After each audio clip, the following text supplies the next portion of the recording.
Hey guys, I'm your host Olivia and you're listening to BCT, the Christian podcast that enables you to hear people from all different backgrounds talking about their real life stories of radical change. Follow and subscribe so you don't miss an episode. Today I am joined by Keiran Abraham. Hello. Hi Keiran, you okay? How are you? Yeah, I'm really good. So Keiran, tell me a little bit about yourself, your interests, likes, and what you do for a living. So, I am from Swansea. Yeah. I'm a Swansea kind of guy, and I'm 29, so I'm a 90s baby as well. Mm-hmm. And so my interests, I think, I love golf. I do like a bit of golf. Cool, yeah. I like a bit of sport, football, tennis, Mm-hmm. table tennis. I do like a bit of table tennis. Are you good at table tennis? False modesty, no. And so I like walking the dog. Mm-hmm. We've got a 4-year-old cockapoo, as you know, Yeah. the cutest dog in the world. Yeah, very good. So he's amazing and so fluffy and cuddly. And so I love taking him out for dog walks as well. Yeah. I feel like he's a nice size as well. Yeah. Like he's not too big, not too small. He's perfect. Perfect for a coach. Yeah, so what about your job then? What do you do? So for my job, I work in Sony in Yeah. Pencoed as a sourcing officer. So I am responsible for part of our third-party manufacturing business. Mm-hmm. So I am responsible for buying components, electronic components in Yeah. all over the world to build a product for a customer. Wow, that's cool. So do you have a Sony TV yourself then? I do, yes. Cool. Did you get it discounted? I did. Nice. You'll have Staff to give me a sales is link. perfect. Yeah. It's perfect. Right, so what was your life like then before you became a Christian? So before I became a Christian, I was brought up in a home that was a very loving home. Yeah. None of my family are Christians, so but we were brought up respecting people's beliefs, what they did, how they did things. We just kept ourselves to ourselves and just went from there. Yeah. But I suppose I would classify myself as not a bad person, but I would be doing what I wanted when I wanted it. Swearing, blaspheming, just treating people maybe not very nicely if I didn't like them and didn't really care. But then those that were good to me, I was good to them as well. And I suppose that kind of sums up what I was like before I was a Christian. Cool. So then, obviously, the reason why you're here, I'd love to hear about when you accepted Jesus into your life. So there was 2 people when I was in school that were Christians. And when I found out they were Christians, I was always asking them questions about God and how they knew he was real. Why is there suffering? I suppose it's pretty standard classic questions. And then they invited me along to their youth group along on a Friday night. Cool. Which I went around, and that's where I was introduced into table tennis. And so I'd be asking because they had guest speakers most weeks, and the elders would speak from Dunvan Church, and I'd be asking them questions as well because I'm a very logical person. So I thought, well, if I can catch them out, if I can ask different people the same questions, maybe I'll be able to catch them out. And so when I was asking these questions, they give me similar answers, and I thought, oh, why are they giving me similar answers? Are they talking about me behind my back? Yeah. But that obviously wasn't the case. And then after that, they invited me along to their summer camp down in Llangennith. So when we went there, it was great. We played sports, we played football, table tennis, more and more table tennis. We learned about Jesus and about God a lot on that week. And it was really strange because I'd never been happier in my life because I was around people that genuinely cared for me and loved me, but people that I had like never met before, which I found very strange. Why would they care for me? Why would they love me in such a way? And again, I'm a person that asks lots of questions, so they probably didn't thank me that on that week on how many questions I asked. But every night, for some reason, I was crying, and I didn't know why. Now, I've never been shy about crying. If people know me, they know that I do like a good blubber. But for some reason, I was crying every night. And I asked one of my friends that took me there. I said, look, I'm crying every night, and I don't know why. Because I'm loving my time here.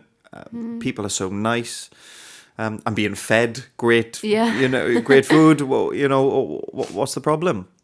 And then my friend just looked at me and said, oh, that's God working in you. And I wasn't a Christian at the time. So I was like, so I summed up of, go take a run and jump, pal. What are you saying to me about not, about God working in my life? I don't even believe in God. Shut up. Yeah. And so from that then, I kind of carried on through the week. And from the week, there was one song that we were singing that really spoke to me. And that was, when the oceans rise and thunders roar, I will soar with you above the storm. Father, you are king over the flood. I will be still and know that you are God. And for some reason, that really spoke to me that week. And then on the last night of the camp, so that was the 6th of August 2010, which is a long time ago now. That is when I decided to follow Jesus, and I've never looked back, never wanted to turn away since. And it's been an incredible decision, and I'm so thankful that God has saved me. And so yeah. Amazing. So, like you kind of mentioned earlier, none of your family, or I guess friends when you were younger, were Christians. So what do they now think of you being a Christian? So back in the day, all those years ago, I think it was hard for them to try to understand it first, because why would I need to be a Christian? I'm not a bad person. I don't do bad things, so they didn't kind of understand that aspect of things.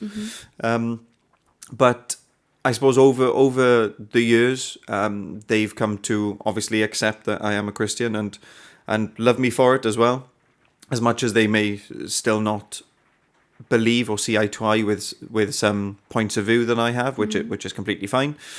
We can still love each other, even though we have difference of opinions. They are more accepting of it now, and Chloe has been fantastic. For those of you who don't know, I am married. Yes, it's hard to believe. She's been fantastic, and she's been able to speak to my family about Jesus far more than I'm able to. So I'm really thankful to God for her. Yeah, that's great. So if someone came up to you then and explained that they wanted to maybe start reading the Bible, but didn't know where to start and what to start with, what would you suggest and say to them? So I would suggest starting in the book of Luke. Okay. So I would always start in the New Testament with the Gospels. And Matthew, Mark and Luke they are different, but they are very similar. So if you start in Luke, you would have the summary of Jesus's life in all of his deeds, all of his actions. Then when you go on after Luke, then you get to John. John speaks more about what Jesus said during his ministry rather than what he did a lot of the time. And then you go on to the Acts and the early church. So I think Luke is a very good place to start. Yeah.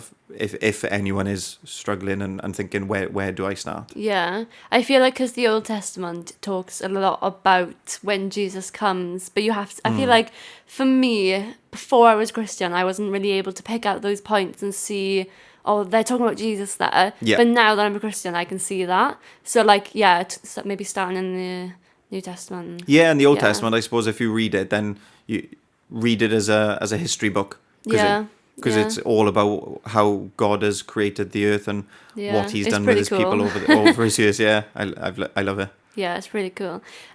So did you have anything you wanted to say to people listening? So if anyone is listening, I hope you are. If you're a Christian, then I would suggest, and maybe someone needs this, is that fix your eyes upon Jesus, the author and perfecter of our faith. That's in Hebrews 12, verse 2.